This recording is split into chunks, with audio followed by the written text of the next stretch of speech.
Армысыздар, құрметті қазақ елі, сіздерді өз арнамда көргеніме қуаныштымын. Құрметті халайық, Украинаны құтқаруға байланысты 31 елдің көшбасшылары жиналды. Париждің төрінде жиналды және Макронның басшылығымен осы кездесу кезінде үлкен өзгеріс болғалы жатыр. Ол қандай өзгерістер? Бұл жаңағы келісімді, бұл талқыланған мәселелерді үшке бөліп қарастырсақ болады. Бұл біріншісі, алдағы уақытта не істейміз? Путиннің іс-әрекеті қандай болады? Жаңа шабуылдар қандай бағытта жүру мүмкін?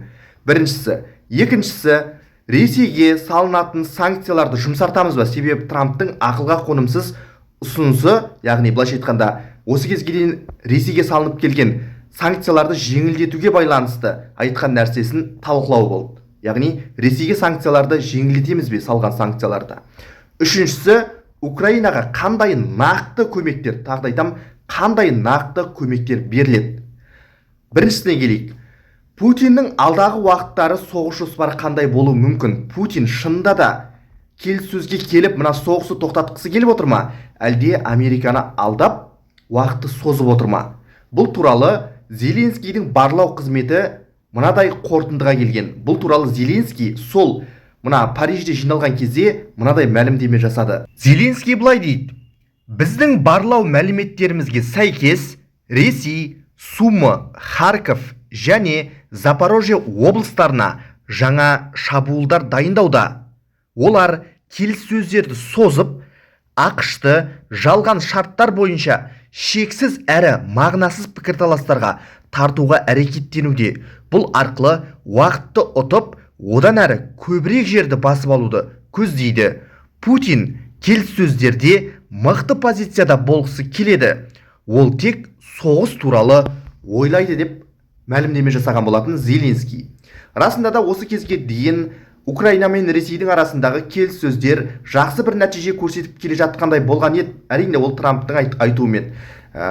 Путинді жалғыз мен тоқтата аламын, бұл келіссөздер өте нәтижелі, өте сәтті болып жатыр деп неше түрлі мынадай ауадағы мәлімдемелерді Путин Трамптың үйіп төккені белгілі.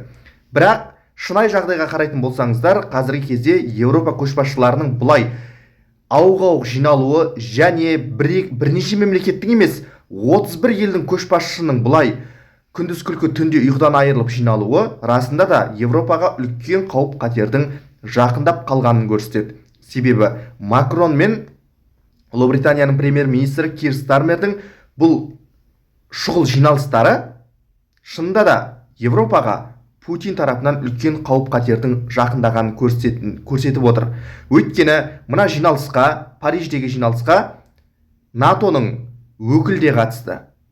Енді осыған байланысты біз екінші мәселеге келеміз. Бұл қандай мәселе?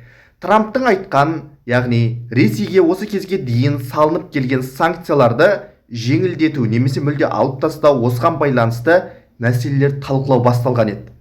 Себебі Трамп айтқан болатын, біз Ресейге осындай санкцияларды сала беріп, оның әбден ашуына тиеміз, қытығына тиеміз, оны одан әрі өшіктіре түсеміз. Енді ол Украинамен бейбіт келіссөздерге дайындалып жатыр.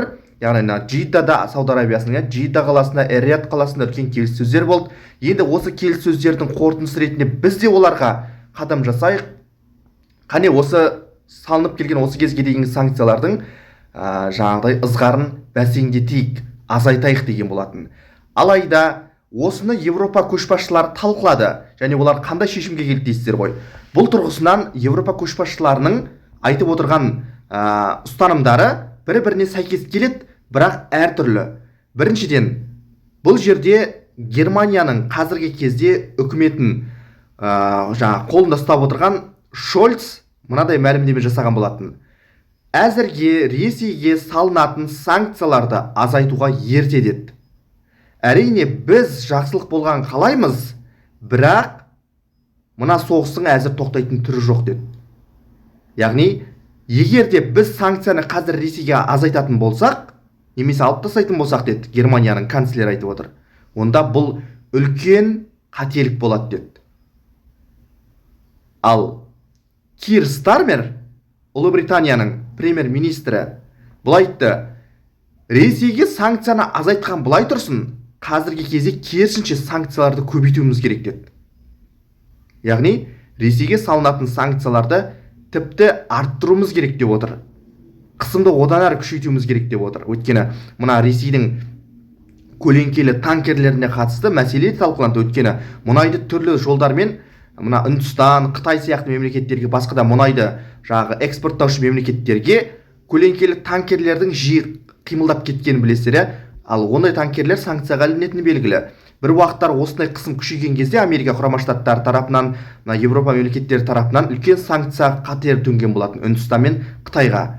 Және Қытай порттары Ресейдің мұнай тиелген кейбір танкерлерін қабылдамай қойған болатын. Үндістан да осыған ұқсас әрекеттер етіп, сертификаттар талап еткен болатын. Бұның өзі санкцияның салқыны Ресейдің көлеңкелі танкерлерінің өзін айналып өтпейтінін көрсетті. Осының қорытындысы нәтижесінде санкцияны жұмсартамыз ба, әлде күшейтеміз ба? Макрон ортақ шешімді айтты. Францияның президенті Макрон айтты: жалпы отырыстағы шешім бойынша біз Ресейге салынатын санкцияларды жұмсартпаймыз деген шешімге келді. Және бұны НАТОның өкіліне арнайы ескерткенде айтып отыр. Трамп та біздің ұсынысымызбен келісу керек деді. Өйткені Макрон айтқан болатын: егер де расында да Америка осыншалықты Путинге жағдай жасап беретін болса, және Путинге осындай иіліп жастық болатын болса, онда Европа қалағанынша өзі әрекет етуге дайын деді. Демек, Европа мемлекеттері енді бүкіл жүкті өз арқаларына түсіп жатқанын сезіне бастады. Енді нақты қорытындыға келді.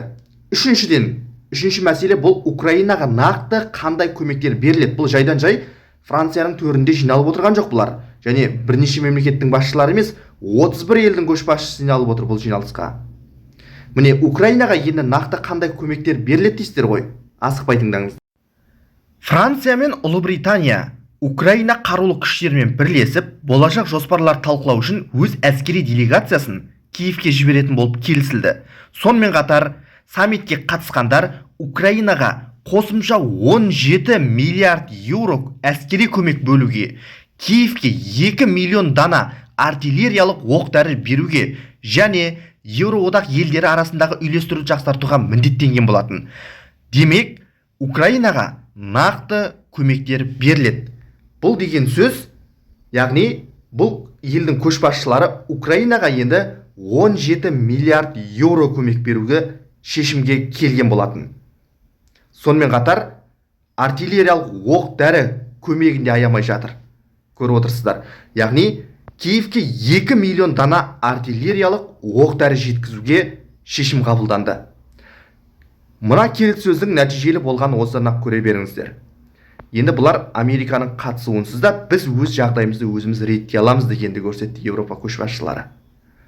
Біріншіден, олар алдағы уақыттағы соғыстың жоспарын талқылады. Ресейдің қалай әрекет ететінін, яғни Путиннің қандай жоспары бар, қай жерге шабуыл жасау мүмкін екенін талқылады. Екінші, және осыған сәйкес мына әскери делегация, Ұлыбритания мен Францияның әскери делегациясы Киевке аттанатын болды. Және санкцияларды керісінше азайтпаймыз, керісінше күшейтеміз деп отыр. Және Украинаға қаржылай көмек, яғни 17 миллиард еуро көмек беріледі. Және Киевке 2 миллион дана артиллериялық оқ-дәрі беруге келісілді. Бұның барлығын Трамп енді қалай қабылдайды, ол жағы белгісіз. Бірақ мына Францияның президенті, Ұлыбританияның премьер-министрі айтып отыр: біз Украинаның тізе бүгуіне жол бермейміз. Күрес одан әрі жалғасатынын көрсетіп отыр. Қашан бейбітшілік орнағанша.